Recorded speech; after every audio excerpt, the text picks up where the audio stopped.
بسم الله الرحمن الرحيم. الحمد لله رب العالمين، وصلى الله وسلم وبارك على نبينا محمد وعلى آله وأصحابه أجمعين. أما بعد، فيقول الشيخ عبد العزيز آل الشيخ حفظه الله تعالى: ثامنا، أن يحذر المسلم من هجران القرآن. يقول الله تعالى: وقال الرسول يا رب إن قوم اتخذوا هذا القرآن مهجورا. وقد ذكر ابن القيم رحمه الله تعالى أنواعا لهجر القرآن، منها الأول وهو هجر سمائه والإيمان به والإصغاء إليه،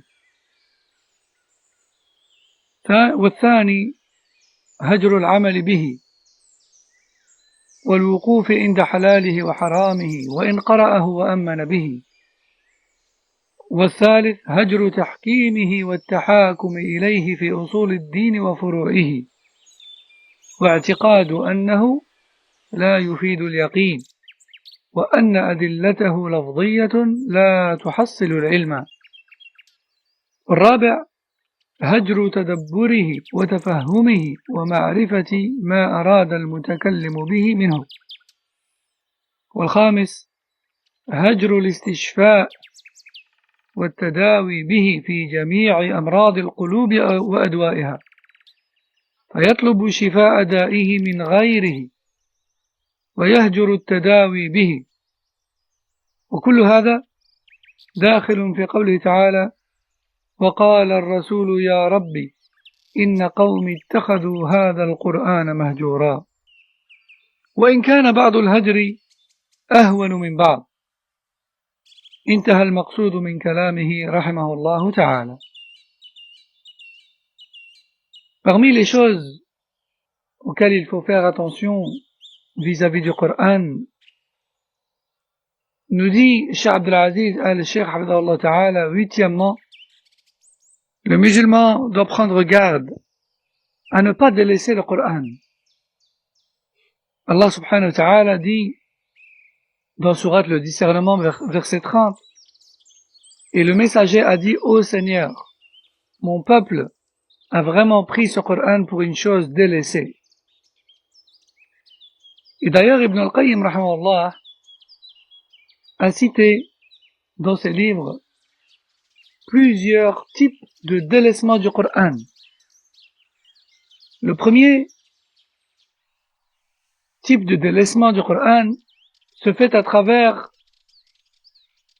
l'écoute de celui-ci, la foi en celui-ci et l'attention portée à celui-ci. Dit autrement, le premier type de délaissement du Coran, c'est le fait de ne pas l'écouter, de ne pas y croire, de ne pas y prêter attention. Deuxième type de délaissement, c'est le délaissement de sa mise en application. C'est le non-respect de ses interdictions et de ses obligations. Et ce, même si la personne le lit et y croit, mais elle ne le met pas en application. Et ceci est une forme de délaissement du Coran. C'est de lire le Coran, d'y croire, mais de commettre un interdit que nous savons parfaitement être interdit dans le Coran, ou de délaisser une obligation que nous savons parfaitement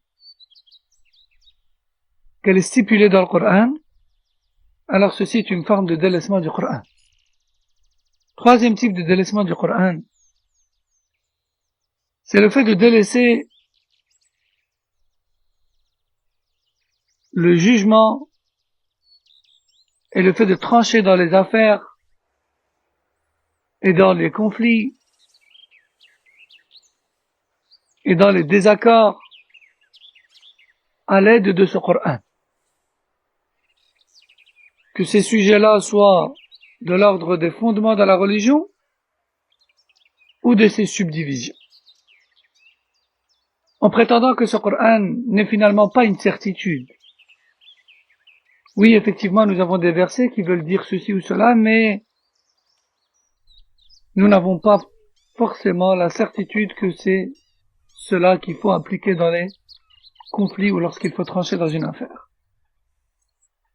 Et combien sont nombreuses les personnes qui prétendent croire au Coran et s'attacher au Coran, mais dès lors où il faut appliquer une chose dans la vie de tous les jours, le jugement résidant dans le Coran leur devient difficile à appliquer. Quatrième type du délaissement du Coran, c'est le fait de délaisser sa méditation et de ne pas chercher à le comprendre. De ne pas chercher à comprendre ce qu'Allah a voulu dire et de ne pas méditer dessus. Ça, c'est une forme de délaissement du Coran. Il se pourrait qu'une personne lise le Coran jour et nuit, mais elle le lit tellement vite et ne médite aucunement sur ses sens, elle ne cherche pas à comprendre les sens des versets qu'elle n'a pas compris. Son seul but, c'est de lire et d'arriver à la fin. Et ça, c'est une forme de délaissement du Coran. Certes, peut-être moins grave que la première qui est le fait de s'en détourner totalement, mais c'est une forme de délaissement du Coran. Cinquième forme de délaissement du Coran, ou cinquième type, c'est le fait de ne pas revenir au Coran pour se soigner. Pour se soigner. Et soigner ses maladies du cœur. Et de chercher sans cesse réconfort et remède dans autre que le Coran. Toutes ces formes de délaissement du Coran entrent dans le verset numéro 30 de sourate le discernement, qui a pour sens, je rappelle, et le messager a dit, ô Seigneur, mon peuple a vraiment pris ce Coran pour une chose délaissée. Et bien sûr, certaines formes sont pires que d'autres. Wallahu a'lam. Wa subhanaka Allahumma wa bihamdik. Ashhadu an la ilaha illa ant. Astaghfiruka wa atubu ilayk.